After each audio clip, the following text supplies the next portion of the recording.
आप सभी का आज की इस क्लास में स्वागत है। आज हम सीखेंगे प्रश्नावली 4.2 का पहले का तीसरा प्रश्न, जिसमें हम गुणनखंड विधि द्वारा द्विघात समीकरण के मूलों को ज्ञात करेंगे। प्रश्नावली 4.2 का पहले का जो तीसरा प्रश्न है, √2x² धन 7x धन 5√2 बराबर 0। क्या करना है हमें गुणनखंड विधि से निम्न द्विघात समीकरणों के मूलों को ज्ञात करना है। तो देखो, सबसे पहले तीसरे प्रश्न में हमें पहला और दूसरे प्रश्न में मैंने आपको डिटेल से बताया क्या करते हैं। तो यह है ax² धन bx धन c बराबर 0 के रूप का है। तो a के स्थान पर क्या है, देखो √2, और c के स्थान पर क्या है 5√2। तो हम सबसे पहले क्या करते हैं, a और c को गुणा करते हैं। a का मान है √2 और c का मान है 5√2। कितना आ जाएगा गुणा करके, देखो 5, √2 गुणा √2 हो जाता है 2, 5 दूनी 10। जब हम √2 को √2 से गुणा करते हैं तो अनरूट के अंदर 2 गुणा 2 चले जाता है, 2 का जोड़ा बना, 2 बाहर आ गया तो बचा खाली 2, तो 5 दूनी 10।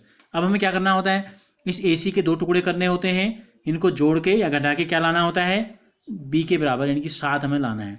तो देखो 5 दूनी 10 और 5 में 2 जोड़ो, क्या मिल जाएगा हमें, 7 मिल जाएगा। तो ये आपका जो है मन में जो आप सोचते हैं, आप अगर आप लिखना चाहें तो इसको क्रम से लिख भी सकते हैं, नहीं तो आप मन में जो सोच रहे हैं, ये मध्य पद के 2 भाग करने के लिए हमको 7 को लिखना पड़ेगा। 5 धन 2 बराबर 7।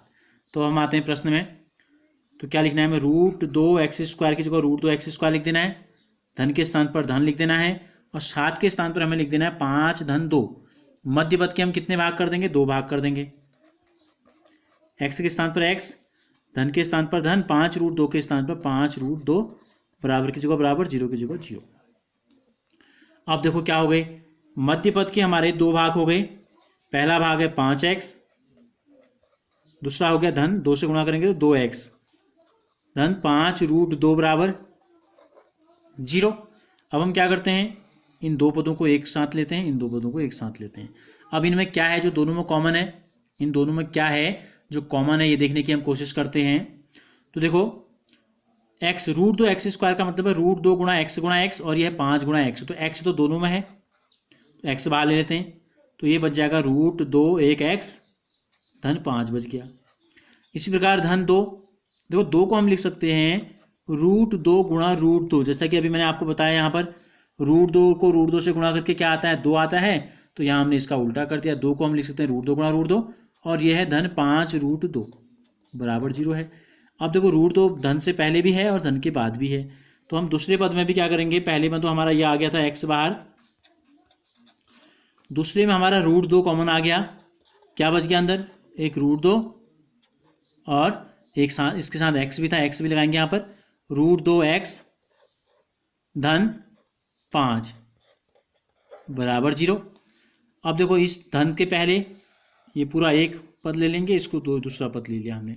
अब क्या है जो दोनों में कॉमन है, √2x धन 5 यहाँ भी है, √2x धन 5 यहाँ भी है, तो ये दोनों से बाहर आ जाएगा √2x धन 5।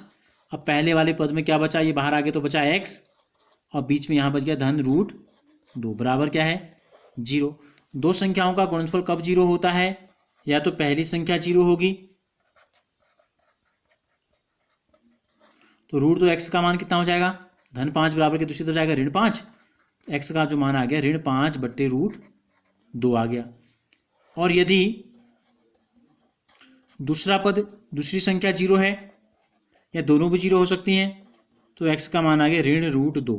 अगर आप इसको रूट में नहीं लिखना चाहते हैं बट्टे में, तो हर का परिमेयीकरण आपने सीखा है हाई स्कूल में कैसे करते हैं, 9th की क्लास में, √2 से ऊपर नीचे गुणा कर देते हैं, तो ये हो जाएगा ऋण 5, ऊपर आ गया √2, नीचे आ गया 2। तो इस प्रकार हमें क्या करना था, हमें बताने थे समीकरणों के मूल ज्ञात करने हैं, समीकरणों के मूल ज्ञात करने थे। तो इस समीकरण के 2 मूल हमको प्राप्त हो गए, एक है x बराबर ऋण 5 √2 बट्टे 2, और दूसरा है x बराबर ऋण √2। अगर आपको ये प्रश्न समझ में आया और अच्छा लगा तो इस वीडियो को लाइक ज़रूर कीजिए, और हमसे जुड़े रहने के लिए चैनल को सब्सक्राइब कर बेल आइकन को ज़रूर प्रेस कीजिए। और इससे पहले कि अगर वीडियोज़ आपने नहीं देखे हैं तो जो लिंक आपको दिखाई दे रहा है फ्रंट में, क्लास 10 मैथ्स वाला, उस पर आप क्लिक करेंगे तो अभी तक के सारे वीडियोज़ आपको क्रम से उसमें मिल जाएंगे।